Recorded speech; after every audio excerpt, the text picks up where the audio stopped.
What is backwardation? Well, today is a good day to find that out because we're in backwardation. So let's talk about that coming up next. As a young man, I really didn't know what I wanted to do with my life. On my friend Mike's recommendation, I moved to Chicago and began as a runner on the trading floor. I eventually moved up and made bank trading size for one of the most respected firms in the world. In the dot-com bubble, things went south for me. The trader lifestyle caught up and I lost everything. Years later, I fought my way back, and I'm now here to help others on Trader Talk. All right, folks, welcome back, and let's talk about backwardation right now. We've entered backwardation today in the VIX term structure, and that usually happens when volatility spikes, as it has done today. Quick look at the numbers here. VIX above 20 now, not trading, but the number is 2011 currently. The front month future 1850, the second month future 1745. Now, with the VIX spiking the way it has and causing continued damage to the term structure, we are in backwardation. So let's take a look at VIX Central, and we can clearly see backwardation here. Now, what backwardation is, of course, is it is a structure of futures where the closer term futures have a higher price than the farther out ones. And right now you can see we've got what Stephen Aniston would call the smiley face curve with the first month and second month, third month in backwardation, and then the curve lined up back in a more normal structure farther out in contango. So first couple of months in backwardation, rest of the months in contango. Now, trading UVXY or VXX, all we care about as far as the roll and as far as degradation and decay is the first 2 months, because those are the only futures involved in UVXY or VXX are or SVXY are these first 2 months. So those futures are in backwardation by 5.9%. That means that this is these are going to increase in value, the opposite of decaying. They're going to drift upward every day that this stays like this in backwardation. Now, backwardation doesn't usually stay very long. It what happened was that the future spot spiked, and now the front months is curving up towards the future. This is a serious spike, and I hope. I was taught by my mentor and my trainers never to use the word hope, but I'm not hoping for me. I'm hoping for viewers that you have followed the advice of me and many others and kept a lot of bullets and cash on the side so that you can take advantage of this situation as it unfolds here. This is an exciting point for me, and I know it's an exciting point for many people who professionally short volatility, because the levels are getting higher and higher here, and it's great to be able to say, okay, well, let's add a little bit to the short here, let's add a little bit to the short there, as the levels get better and better here. Now, I wasn't feeling as chipper last February when things spiked. And last February, remember, volatility got a lot higher, and there's obviously still room for it to get higher here. But let's take a look at the VIX last February. Got up to 50 here. Okay. And I wasn't so chipper because I didn't have any bullets. I didn't have any cash on the sideline. I had already committed all my capital to being short.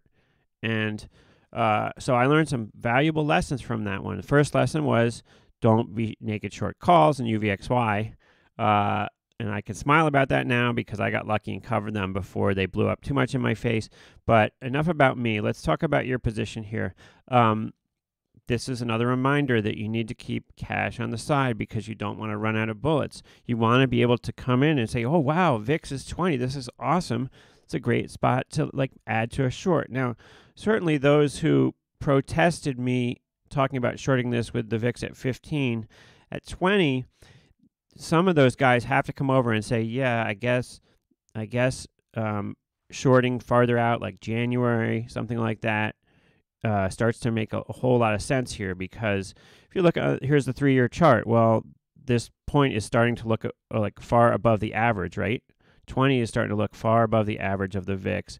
And backwardation, yes, that's going to affect you in one day. If we close in backwardation, today, it will affect the numbers for one day, but it rarely stays in backwardation. And indeed, every month right now in the term structure, you can look at the term structure in different ways, but if we go back to it for a second here, the term structure is going to tell you what the future prediction of the VIX is going to be, right? That's what futures are. They're predicting the future of it. And every future prediction in the whole chart here is lower, right? It's predicting May futures be 18. It's predicting March futures be 17.72. And this is kind of what the argument that people like Ilya make, which is that when we're way in contango, it's not really predicting that when the chart's way in contango and the spot is way below all the futures, that is not predictive that volatility is going lower. It's actually sort of the opposite, because it's predicting that stuff is going to go higher, but in the meantime, until stuff goes higher, contango decays your positions. Here, certainly with every future below where spot is right now, if you're going to try to use this to predict where we're going to go, which I would not do, but if you were going to use this to predict where we're going to go, every future is indicating that volatility should be lower at some point in the future right here. Let's go back to our market here. Let's look at VVIX. Okay, the volatility of volatility. We talk about that sometimes. They like it on Options Insider. They talk about it a lot. 124 now.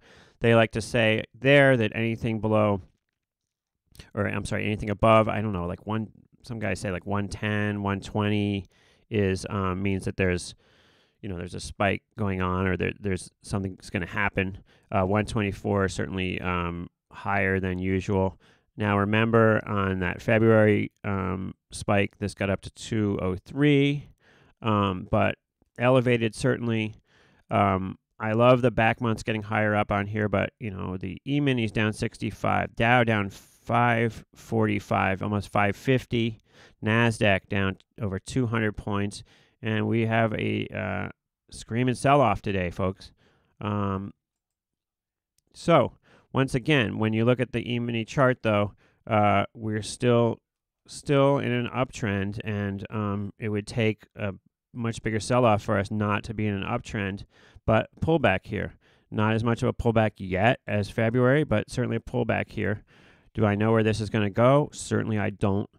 Am I going to add a little bit to my VIX, my volatility short at these levels? Certainly I will. Will I bet the farm on short vol? No, never.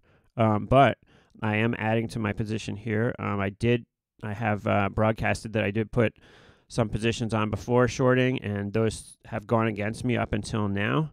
Adding a little bit to it. Once again, I'm picking farther dated months. The closest I have right now is November short, but anything I'm adding from now is either December or Jan, and I feel comfortable adding to my short here. But once again, let's go back to you. Keep it tight, keep it small. You want to be able to sleep at night. If you can't sleep at night, your position's too big. Good luck to everybody. Besides playing this volatility stuff here, I'm looking for some bargains. My whole 401k setup is in cash right now, but I will start to look for some bargain hunting at some point if the sell-off continues. Afria, it looks like up today on, I guess, earnings. 1550 trading right now, bucking the trend. Tilray up $8, bucking the trend also. But Tilray doesn't look too healthy. Let's take a look at that real quick. There's the chart. Consolidating. Vol's been coming in. If you'd sold some of these strangles, they're definitely been working for the last week or so. I'm not a great chart guy, but it definitely looks to be kind of consolidating, as they would say. And you know, there's blood in the water with this market, folks. But there are opportunities out there, and much of these issues are going to bounce. I did broadcast it. I did buy a little bit of Square for $80. It's down 2 since then. That one doesn't look great. You know, but look for a little bounce maybe. AKRX, I had a long position yesterday. Unfortunately, it rocketed before the open, and I was able to sell out what I was long before the open today. So that was a nice little one for me. I was able to sell 722 stock for what I was long before the open. For some reason, it cranked up to 790 in the morning, and I just kind of caught that, the tail end of it, offered some 730, and then got filled at 722, so that was exciting. But anyways, VIX volatility cranking. Like I said, keep small here, folks. Give them a little, then you know, hang out for even better levels. That would be my recommendation if you're playing the short vol. If you're playing from the long side, you know, we're in backwardation, so I wouldn't be worrying about decay. But these are you know, it's choppy out there, so don't get caught holding the bag. You know, holding the long vol bag, it can be a tough one to hold on to. So be careful out there, and good luck to everybody, and happy trading. And I'll talk to you in the next one. Thanks for watching. Peace.